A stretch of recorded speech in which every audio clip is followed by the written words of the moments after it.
Temos 30. A gente programou para fazer uma palestra aqui, mas no fim, quando chegamos aqui, achamos que devíamos fazer outra palestra, outras coisas. Porque é sempre assim, a gente faz um programa e Deus faz outro, né? A gente nunca sabe qual que é o programa que está reservado para nós, não é mesmo? Mas a ideia que nós vamos falar um pouquinho hoje é sobre os desencarnes, especialmente aqueles de família, que nos aborrecem tanto, nos entristecem, nos chateiam, não é? E eu tenho um pouco de coisa para falar sobre isso, porque a gente tem um programa na rádio, e o programa fala justamente desse assunto, que são a história de uma mensagem na Rádio Boa Nova, também tem na internet, tem no WhatsApp, tem no Telegram, e contam casos de pessoas que perderam familiares e depois conseguiram receber notícias e informações desses mesmos familiares. Primeira coisa muito importante que é preciso a gente saber, que nós já falamos mais de 500 vezes, nós temos mais de 600 programas, 700 programas nós temos, 700 programas, imagine. No YouTube ainda não temos, mas nós temos no Telegram e no WhatsApp. Depois eu posso passar mais informações aí para vocês. Mas nós temos 700 programas e a maioria deles falam da recepção no mundo espiritual. Como que eles foram recebidos? E a gente fica assombrado de ver como os espíritos trabalham. E na maioria das vezes eles trazem familiares, próximos ou remotos, para atender aquele que desencarna. Então vem lá tia, avós, pais, irmãos, mães, bisavós, para atender aqueles que estão desencarnando. Eu quero crer que a maioria deles tinha uma certa, diríamos assim, um certo mérito, não é? Um certo mérito por receber familiares. Mas eu fico pensando, será que os 700 tinham mérito? Todos eles tinham o mesmo mérito? Independente do mérito, todos receberam ajuda. Olha aí que interessante informação. Vamos colocar que é mais ou menos assim, se a gente sofre um problema na rua, um atropelamento, um problema qualquer, as pessoas chamam uma ambulância, chamam lá um socorro. Não importa o que a pessoa foi, o que a pessoa é, o que ela estava fazendo, o que ela estava fazendo. Chama o socorro para atendê-lo. Então, isso é uma questão que já fica bem claro para todos nós. Todos nós somos socorridos, todos nós. Então, isso já dá para tranquilizar um pouco, porque de repente você está dormindo, daqui a pouco você acorda com um familiar. Você fala, nossa, foi minha tia, ô tia, tudo bem, ótimo, maravilha. Mas tia, faz 20 anos que a senhora morreu. Como é que a senhora está aqui, né? Aí fala assim, não se preocupe, está tudo bem, a tia volta depois, ela não vai falar, não vai ser chocante com a gente, não é? Mas vocês já pensaram que coisa interessante? E é assim que funciona. Eles estão lá, nós estamos lá com os olhos fechados, aí a gente acorda, um clima assim meio de hospital, não sei se é um cenário ou se é realmente um clima de hospital. O André Luiz fala que é um hospital, né? Mas ele tem um hospital, porque quando é cenário e quando é hospital, que a gente que está doente, a gente não consegue perceber, né? Mas vamos imaginar que seja um hospital, estamos lá no hospital, daqui a pouco vem lá uma pessoa nos socorrer, fazer alguma coisa, procedimento, perguntar se nós estamos melhores, aí de repente, nós fizemos uma cirurgia em você, ou fizemos alguma coisa, costuramos alguma coisa, fizemos alguma coisa, está tudo bem. E você está achando que está num hospital normal, fala, aí você pergunta os familiares, agora descansa um pouquinho, agora eles não podem entrar, agora eles não podem, né? Mas é hospital público? Aqui é hospital público, você sabe as limitações do hospital público, não pode entrar todo mundo, só vai ser um ou outro familiar, fica tranquilo, mas está tudo bem, já demos notícia sua, eles já estão se mobilizando para vir aqui, pode ficar tranquilo. Aí dá mais uma dormidinha, aí a gente acorda de noite, de novo, aí tem lá uma pessoa família, oi fulano, tudo bem? Oi, tudo bem? Nossa. Então eu sou fulano de tal, estou aqui e tal. Nossa, mesmo, tem uma lembrança mesmo, né? Mas escuta, cadê minha mãe? Não, ela não pode vir agora, tem que esperar um pouquinho. Mas cadê meu pai? Não pode vir agora. Cadê meu marido? Não pode, agora está com problema, né? Pude vir eu. Não consigo lembrar muito bem do senhor, só muito vagamente. Eu sou o pai do fulano de tal. Tá bom, muito obrigado e tal.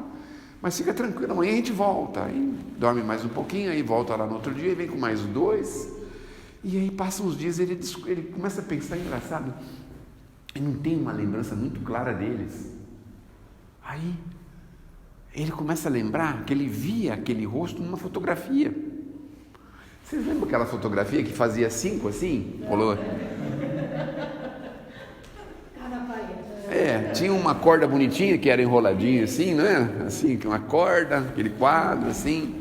As fotinhas redondas. As fotinhas redondas, assim, dava a impressão que estava todo mundo no mundo espiritual já naquela foto, não é?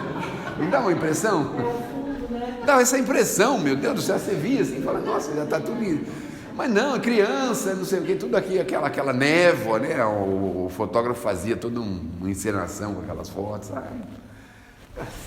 Eu estava vendo ele naquela fotografia, no quadro que tinha lá em casa, mas não consigo lembrar. Passa 3, 4 dias, ele lembra.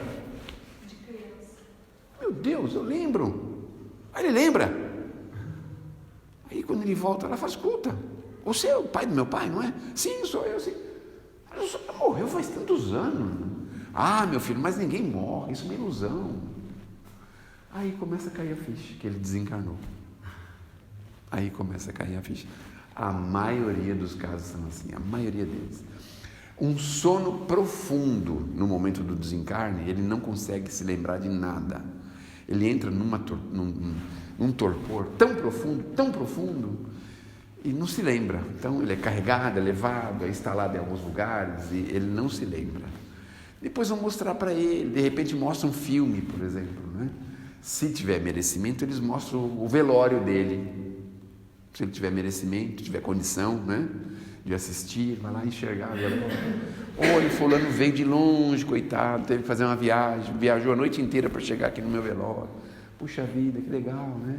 Ah, não sei que ainda continua insistindo em conversar do Corinthians no meu velório, meu Deus do céu. Ah, olha, eles estão discutindo o que vai fazer com as minhas coisas lá, minhas coleções, se for um jovem, né, minhas coleções lá de figurinha não, mas sei lá, de selo, de bolinha de gude, de coisas assim, né? De quê? De moedas. Estão discutindo isso. Isso é jovem que faz coleção de moeda? É que eu tenho um amigo, eu estava pensando nisso, eu tenho um amigo que faz, então é juventude, jovem, né? Ainda somos. Ah, você tem também? Você tem coleção?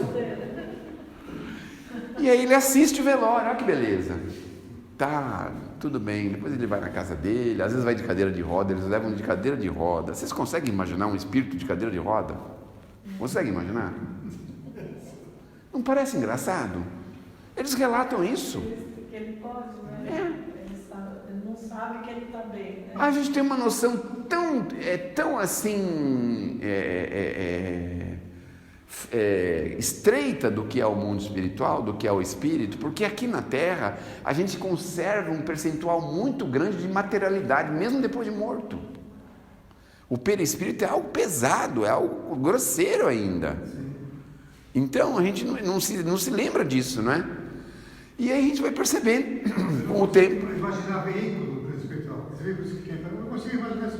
O veículo você ainda não consegue entender como funciona, né? Imaginar o veículo. Mas daqui a alguns anos você vai imaginar, porque é o que vai ter aqui na Terra, não é?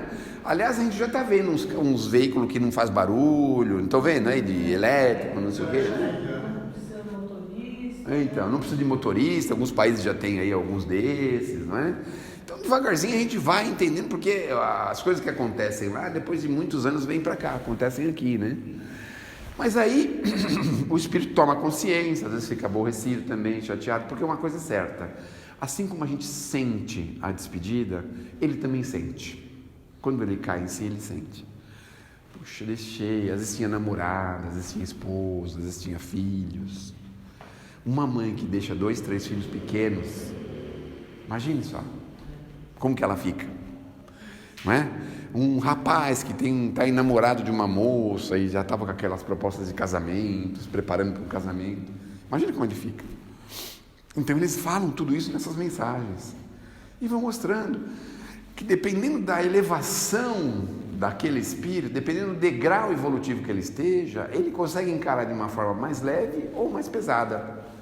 E aí, se ele tem um degrau de evolução um pouquinho maior, ele vai falar assim, vai recomendar a noiva dele que ela tem que ser feliz, encontrar um novo par, um novo parceiro, ele recomenda isso para ela.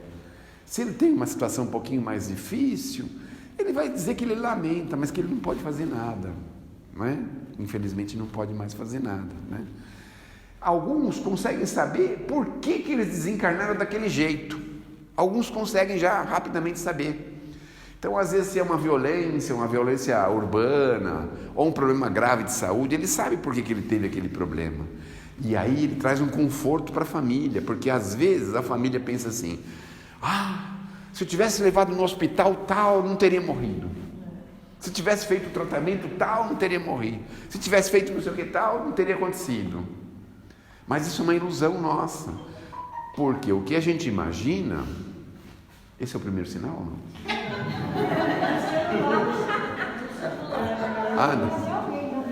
Não é o primeiro sinal não, né? Pode continuar, né? Tá bom. Mas não tem problema, pode deixar ligado, não tem problema não. Esse é o sinal da Terra. Esse é o sinal da Terra. Tem primeiro, tem segundo, né? Tem casa espírita que tem um dirigente que vai lá e faz assim, ó. Você tem que calar a boca na hora, porque senão ele... O seu Agenor ficava lá na porta, lembra quando tinha a porta? Ele já ficava assim. Já. Bom, então a gente vai percebendo que ele vai explicar o que aconteceu com ele. Teve lá um problema grave lá de saúde, ficou anos às vezes lutando contra aquele problema. Ele vai falar assim: não, mas aquilo era um socorro que eu recebi, era uma bênção que eu tive, porque eu consegui acertar com um pouco problema uma montanha de dificuldades que eu criei no meu passado. Então ele já começa a bem dizer o problema que ele viveu, o que para a gente aqui é quase inconcebível. Você vê uma pessoa de bem sofrer com um problema de saúde, com doença, fala: tadinho, meu Deus, que coisa, não é? Para nós aqui é inconcebível, mas para eles lá, eles têm uma visão diferente, começa a ter uma visão diferente. Fala assim: não, esse problema você teve por causa disso, vamos dar uma olhadinha, ver se foi muito grave o seu problema. Aí mostra um pouquinho do que foi o passado. E o nosso passado, especialmente nós que somos da Terra, né, que passamos por aqui diversas vezes, não é um passado bom. A maioria não é. Porque ainda hoje a gente tem vontade, às vezes, de corrigir as pessoas na base do amor, né? Não é mesmo? Não tem vontade de fazer isso? Jogar pela janela. Não é? Dar uma ajudinha, né? Um empurrãozinho, né? Uma ajudinha, né? A gente ainda tem essas vontades. Imagine, antigamente a gente não ficava só na vontade. Como algumas pessoas que estão envolvidas em coisas terríveis, que ela não passa vontade, ela vai lá e faz o que ela tem vontade. Não importa as consequências da terra ou do plano espiritual, não importa. Ela vai lá e faz. Então a gente vai percebendo, eles vão mostrando para a gente. E aí a gente vai vendo o quanto nós somos beneficiados. Tivemos um convívio muitas vezes numa rede médica boa. Tivemos pessoas que passaram pela gente, médicos, enfermeiros, dedicados, amorosos. Tivemos a família ao nosso lado, ao nosso redor o tempo todo, pessoas que gostam da gente. Tudo isso vai nos ajudando a perceber que aquilo que nós vivemos não seria um centésimo daquilo que a gente deveria ter vivido. Não seria um centésimo. A gente olha também um pouquinho para trás, não é? E vê a dificuldade de milhões de pessoas e as nossas facilidades. Fala: nossa, olha, estou reclamando de barriga cheia, não é? Claro que tem gente que está em condições melhores, mas não importa. Nós temos pessoas em todos os níveis. Obviamente, aquele que está em condição melhor, galgou degraus também, tem merecimento, não é?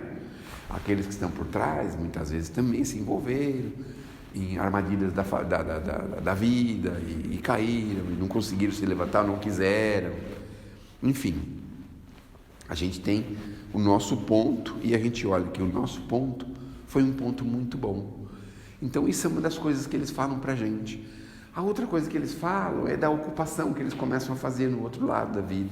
Começam a se ocupar de coisas para fazer, para ter atividades. Não é uma coisa contemplativa que você fica lá numa casa religiosa contemplando a Deus. Eu não sei o que as pessoas pensam sobre vida espiritual, mas assim, se os nossos irmãos católicos falam de céu e de inferno, purgatório, dá a impressão assim: vai para o céu, vamos imaginar que a gente tem esse merecimento, né? A gente passou raspando, que nem na escola, lembra que a gente passava raspando? Passou raspando, quase que foi para o purgatório, mas passou raspando, vai para o céu. Como assim passou raspando? A nota 5, a gente passou com 5,1. Passamos raspando. Né? Tinha 4,9, aí a professora deu por conta dela 2 pontinhos e passou por 5,1. Passou raspando. Não é? Aí passa raspando e vai lá para o céu. O que nós vamos fazer lá no céu? Então as pessoas não pensam, o que o cara está fazendo lá no inferno?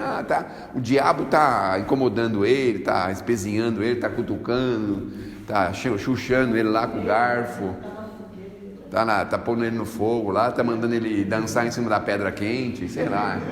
O que fazem no céu? E no céu, o que tem lá? Não, a gente olha o espaço sideral, aqui tem uma espécie de uma praia, né? Uma praia, a gente fica deitado lá, aí daqui a pouco a gente bate a mãozinha, vem alguém servir alguma coisa pra gente, assim, sabe? Mas quem que vem servir, né? Bom, era alguém que estava no inferno e conseguiu escapar, né?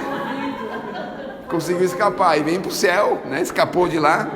Mas aqui ele vai trabalhar como subalterno, então ele está lá servindo a Deus, atendendo as pessoas que estão lá na contemplação divina, as estrelas, a formação de mundos, ele está lá contemplando. Né? Então as pessoas não imaginam o que acontece depois da vida. O interessante é que a gente chega até esse ponto. Nós sabemos que a vida não acaba com o corpo.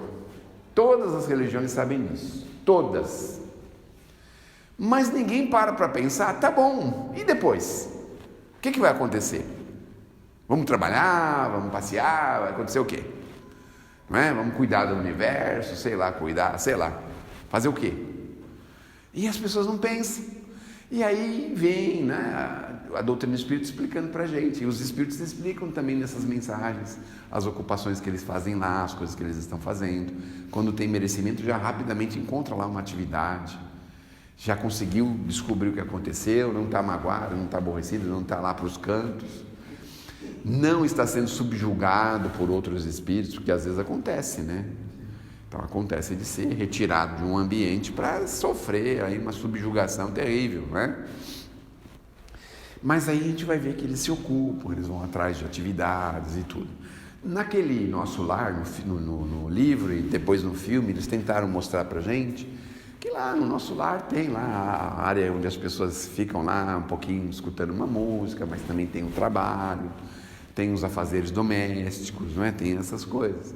Aí tem lá os ministérios, não é? Tem os ministérios todos, tem os trabalhadores dos ministérios, depois tem aquele plano de reencarnação, onde vai para aquele ministério da reencarnação para saber o que vai fazer, vai ver o que está acontecendo, dá uma olhadinha nos arquivos para ver o que pode fazer para o futuro, já programa o corpinho, programa a vida, não é? Mas sempre nós temos uma ocupação. É mais ou menos como pensar o que faz uma pessoa aposentada. Sabe assim? Tem alguns que fazem o quê? Posso perguntar o que o senhor faz como aposentado? O que o senhor faz no seu dia a dia? No dia a dia, eu ainda trabalho um pouquinho, né? E também eu me divirto conversando com outras pessoas. Ah, sim. Então, eu acho que a gente tem que conversar também, né, com outras pessoas e, às vezes, a gente explica o que por exemplo, eu sou aposentado, tudo, mas sou engenheiro, né? Então, às vezes, tem gente que fala, nossa, Paulo, você, como é que é isso aqui? Eu falo, às vezes eu não sei, né? Tem algumas coisas que eu sei. Então é assim, né? Tem mais algum aposentado? Eu sou aposentado. O que a senhora faz como aposentada? Trabalho. Sim, mas trabalho é muito genérico, não é? Essas coisas de casa, trabalho. Trabalha na rua, assim, no trabalho... Mas trabalho. Ah, mas numa empresa, num lugar assim. Ah, sim. Então a senhora não está aposentada? Eu sou aposentado que trabalho. Mas aposentada não trabalha assim? Aposentado precisa trabalhar. A primeira coisa que uma pessoa faz quando se aposenta é procurar um trabalho. Se tivesse Foi bom que você lembrou da saúde, porque na maioria das vezes, quando a gente aposenta, a gente começa a ficar indo atrás de exame, consulta, e fisioterapia, não sei o quê. Eu tenho uma dorzinha no joelho desde adolescente, aí você vai querer resolver o problema já com 70 anos. Com 70 anos quer resolver a dor no joelho, tem que operar, faz fisioterapia, fica 2 anos fazendo fisioterapia. Quando chega com 90 anos, fala, não adiantou nada, tudo aquele serviço que eu fiz, né? Joguei uma dinheirada fora lascada, né? Mas um dos trabalhos do aposentado é esse. Mas aí você pensa, aposentou, largou o corpo de carne, vai para o outro lado da vida, vai fazer o quê? Os espíritos dizem para a gente que nós vamos fazer tudo o que a gente faz nas horas vazias.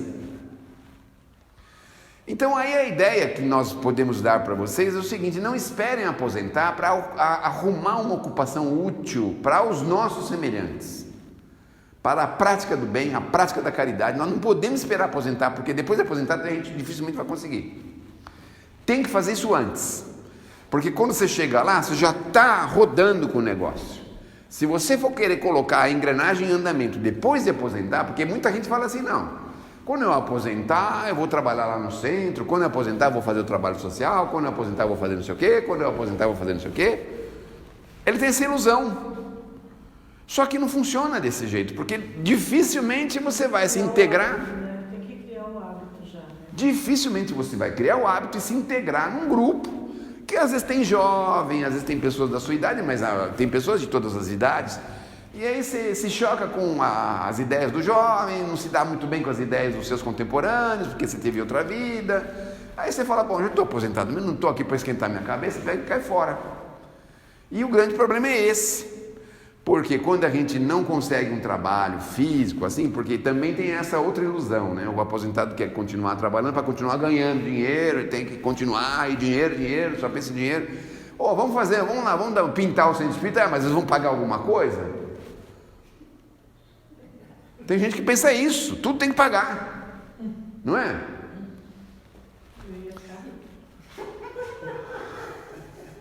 Se me pagasse tudo que eu já fiz, então, pode ser que... Então, na verdade, o que você está investindo é no seu plano de saúde e no plano espiritual. Então, você já está pagando as prestações do plano de saúde e do plano espiritual, né? Quando você chegar lá, eles vão tratar de você, levar você nos melhores hospitais do nosso lar, entendeu? Não vai ser igual a gente que vai no SUS do nosso lar. Ela já vai no Einstein do nosso lar. Já não é? No meu caso, não. No meu caso é SUS mesmo. Entendeu? Então... Eu falando assim, vou entrando na brincadeira, mas eu falo assim, porque você também já fez tanto, né? Que se a gente estivesse preocupado em receber, a gente já estava aí com a conta bancária maravilhosa, de tanto que já fez. Você principalmente. Mas quando chegar lá, vão falar assim, não, você já tem prática, então você vai continuar. Continua. Já tem prática, então... Lá no nosso lar mesmo, lembra do André Luiz? Quando ele se sentiu bem, ele foi lá para arrumar um serviço. Mas aí, o que ele falou? Queria ser médico. Não, pode deixar, porque lá na Terra eu tenho 30 anos de experiência na medicina, já fiz não sei o quê. Não, meu amigo, Narcisa falou para ele, seu trabalho está atrás daquela porta ali, vai lá, pega aquela vassoura lá. Entendeu? E já manda ver aqui nesse salão aqui, que eu quando voltar aqui não quero ver nada de sujo aqui. Já estou treinada já. Então, mas como que a gente consegue, né? Você viu a dificuldade que ele teve para fazer isso? Imagina, eu sou um médico, isso, aquilo. Olha, a tua medicina servia lá na Terra, aqui não serve para nada. Imagine. A tua engenharia servia lá na Terra. Aqui, engenharia sideral, a engenharia da Terra é brincadeira de criança. É aí que eles vão fazer para a gente. A justiça aqui, você era advogado lá, você nem devia estar aqui para começar. Para começar, você nem devia estar aqui, certo? Então, se conforma. Se conforma, certo? Se conforma. Você nem devia estar aqui. Então, aí nós vamos percebendo, eles arrumam logo alguma coisa para fazer, alguma atividade que é um pouco diferente daquilo que a gente está acostumado aqui, nessas coisas mais grosseiras, essas coisas, não é? Mas o importante não é a atividade propriamente dito. O importante é a disposição de servir. Mas onde que a gente aprende isso? Então, Você sabe por que eu não posso nem ir para lá? Porque, por exemplo, se ninguém me servir o café de manhã, eu saio sem tomar o café. Não, coal de menos, mas eu tenho que fazer o sanduíche, tem que cozinhar não sei o quê, tem que fritar não sei o quê. Então aproveita e já vai aprender. Então, mas precisa ter a disposição. Eu acho mais fácil ficar sem comer mesmo. Você entendeu? Isso aí chama preguiça. Então, mas não temos que vencer isso. Aí já tá. Eu acho que a minha esposa conversou com ela, porque não sei, ela já está sabendo demais lá da minha casa. Se chama. Então, mas é a disposição de servir. É isso que nós precisamos aprender fortemente na Terra. Porque aí, se você precisar, por exemplo, ajudar a carregar a maca, você ajuda. Se precisar fazer uma limpeza, você faz. Se precisar fazer um mutirão, você faz. Se precisar sair junto com outra pessoa, fazer uma companhia, ser a dama de acompanhante ou qualquer coisa assim, você consegue. Agora, se você vai fechado, fala assim, o quê? Eu sou administrador de empresa, não, sou engenheiro, sou advogado, sou isso. O que você vai fazer lá? Tem uma praça ali, tem um pessoal jogando dominó, baralho, como é que é outro não? Que a moça estava aprendendo? Um buraco. Joga buraco. Joga baralho, buraco, sei lá o quê, dama, xadrez, não sei, vai lá, fica lá, joga lá, vai lá. Não tem disposição de ajudar, sabe assim? A gente às vezes aposentado fica desse jeito, a esposa fala, vai poder fazer a feira? Tem que ir lá, aquela gritaria, aquela confusão, tem que ficar escolhendo as coisas, depois tem que carregar aquele monte de peso, aí chega aqui para esses vagabundos comer tudo, a gente nem comer as coisas que a gente comprou. Deixa eles que vão. Olha, tem um espelho aí, hein? Não é? Você pode ir lá buscar alguma coisa no mercado, no mercado é longe, não, sabe, essas coisas. Não tem disposição. Ajuda a arrumar aqui a gaveta, detesto mexer com isso. Tudo é difícil, né? Não é? Na casa espírita não tem trabalhador assim? Não. Escuta, você pode ficar na porta recebendo as pessoas? Que? Tenho 20 anos de doutrina, que isso, ficar aqui na porta? Você pode receber o mentor? Não tenho jeito para isso não. Tenho 20 anos de doutrina, mas não posso receber o mentor ainda, estou em treinamento. Não é? Não pode. Não pode. Então, o importante, como a gente desencarna e como a gente vai para o outro lado e a gente vai trabalhar, é disposição de trabalho. Então, isso tem que acontecer agora. Então, você observa bem, você está disposto, está disponível? Você tem aquela característica de enfrentar qualquer situação, qualquer problema, qualquer dificuldade? Então você está tranquilo. Você está no inferno lá, você vai trabalhar lá, o diabo vai falar assim, cai fora daqui, porque aqui a gente quer saber de vagabundo, preguiçoso, porque a gente que trabalha não tem jeito, não dá para pegar o cara e bater nele porque ele está trabalhando, né? A gente gosta de abusar dos caras que não fazem nada, né? Não põe nem o café na mesa. Então, basicamente é assim, a gente desencarna e depois a gente vai encontrar aquilo que nós temos afinidades. As nossas afinidades são mais ou menos aquilo que a gente faz no nosso dia a dia. A gente tem disposição de conversar, tem disposição de fazer amizades, se interessar pela dificuldade do outro. Olha só, se interessar pela dificuldade do outro, imagina isso. Pelo problema do outro, nós temos isso. Sabe assim? Você tem um filho que trabalha no hospital, por exemplo, né? Aí alguém fala, eu estou com um problema de saúde, assim. Você tem que se virar, vai lá para o seu lugar, lá que você acha algum lugar lá no seu bairro. Você não pode conversar com o seu filho e falar, olha, eu tenho um amigo que está assim, assado. Que orientação você pode dar? O que ele pode fazer? Onde que ele pode ir? O que ele pode fazer? Não se interessa pelo problema das pessoas, não é? Então, às vezes a gente passa sem perceber isso, e aí os espíritos dizem justamente isso, as dificuldades no outro lado da vida é justamente essa, quando a gente se fechou, aí no outro lado, como é que a gente vai conviver? Nós somos fechados, então não consegue conversar com um, não se dá com o outro, não faz isso com aquele, não faz isso com o outro, nós ficamos assim. Então, os benfeitores e os nossos irmãos vão nos dizendo o seguinte, nós precisamos aprender a morrer. Nossa, que coisa forte, né? E a doutrina espírita talvez seja a única religião e a única doutrina que nos ensina a morrer. Por quê? A gente sabe que nós sobreviveremos, nós somos imortais, nós sabemos disso. Todo dia alguém fala isso pra gente, seja numa mensagem, seja numa palestra, seja em algum lugar, não importa. Nós sabemos que somos imortais. Mas escuta, como que eu vou ser quando estiver do outro lado da vida? Então, essa deve ser a questão que nós temos que ter com relação a nós, né? Porque do outro lado da vida, muitas vezes a gente vai encontrar diferenças, mas o que é mais importante? Sentimentos nobres e disposição de servir, em qualquer lugar cabe. Assim como aqui na Terra, né? Se você tem essa disposição, alguém te chama para ir para um sítio, por exemplo. Aí chega lá, você só quer ser servido, você não pode servir em nada, não pode ser útil em nada. Não é mesmo? Nós não podemos ser úteis em alguma coisa? Ainda que seja pouquinho, mínimo, bobagemzinha, alguma coisa insignificante, nós podemos. Mas se você não tem disposição de servir, então toda vez que a gente for para algum lugar, na casa de alguém, fazer alguma coisa, a gente precisa perceber como que está a nossa disposição de servir. Mas a disposição de servir, na verdade, não é bem aquela que normalmente a gente aprendeu com a polidez do mundo. Você precisa de ajuda? Sabe assim? Mas você não está vendo que ela está com a pia cheia de louça? Ah, mas ela já está lavando a louça? Enxuga. Você adivinhou, eu adoro lavar louça. Como é? Eu adoro lavar louça.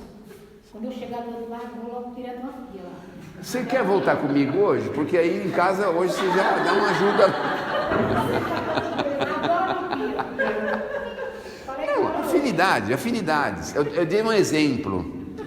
Aí você está vendo a pessoa atarefada, você vai almoçar na casa de alguém, você vê a pessoa atarefada lá, cortando coisa e panela, sabe, você não pode ir lá, sabe, deixa que eu cuido aqui dessa panela, não precisa fazer muita coisa, só cuidar. É só mexer o molho, sei lá, deixa que eu mexo, fica tranquilo, vê outras coisas, deixa isso aqui comigo. Pôr a mesa, deixa que eu ponho, fica tranquilo, deixa que eu ponho a mesa, pode deixar isso comigo. Quer dizer, uma bobagem. Mas vamos voltar lá para o outro lado da vida, que nós precisamos entender que nós recebemos tratamentos, recebemos tudo o que precisamos. E eles estão torcendo muito pela gente, muito, muito, muito.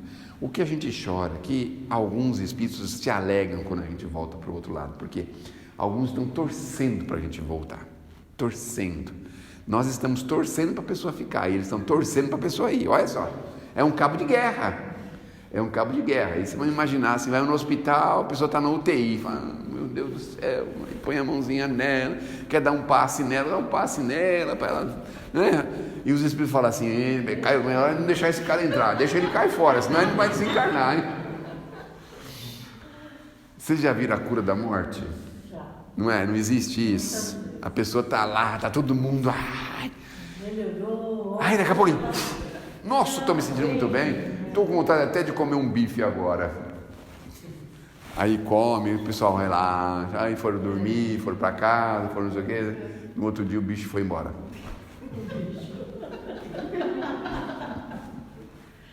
Que Deus nos abençoe, que Jesus nos ilumine e que possamos ter toda a confiança possível, porque a nossa vida nós podemos fazer dela uma tragédia, um drama ou uma alegria. Qual que nós preferimos? Lá no Teatro Municipal de São Paulo tem 2 portões. Tem um portão que é da tragédia e um que é da música. Então, quando vocês marcarem encontro com alguém, marca no portão da música e não da tragédia, tá certo? Para começar bem esse encontro, tá bom? Então, façamos isso, sejamos felizes, o quanto é possível na Terra. E nunca não podemos nos iludir, né? Estou ouvindo um já, você já está se despedindo, já estou ouvindo um já. Mas eu já estou há 35 minutos falando aqui. Também tem a misericórdia, né? Você que já quer Passa tão rápido. Ela falou que era 30, eu estou a 35. É que passa rápido. Passa muito rápido, né? Gostoso, Então, muito bom. que a gente possa viver a vida de uma forma cada vez melhor, mais alegre. E a gente comece a entender que isso depende muito da gente. A gente pode estar vivendo numa turbulência enorme, mas depende muito da gente. Às vezes a família é turbulenta, cheia de problemas, dificuldade, mas a gente pode viver bem mesmo assim. Às vezes a gente tem um trabalho difícil, com pessoas difíceis, né? Mas a gente pode viver bem mesmo assim. Você mora num bairro difícil, com as pessoas difíceis, com todo mundo difícil, você pode viver bem mesmo assim. Uma vez eu estive na casa de uma senhora conhecida minha, que era num bairro lá no Jardim São Luís, lá de Santo Amaro, uma Coab. Um monte de comunidade, favela ao redor, vai lá, meu Deus do céu. Aí, olha que interessante.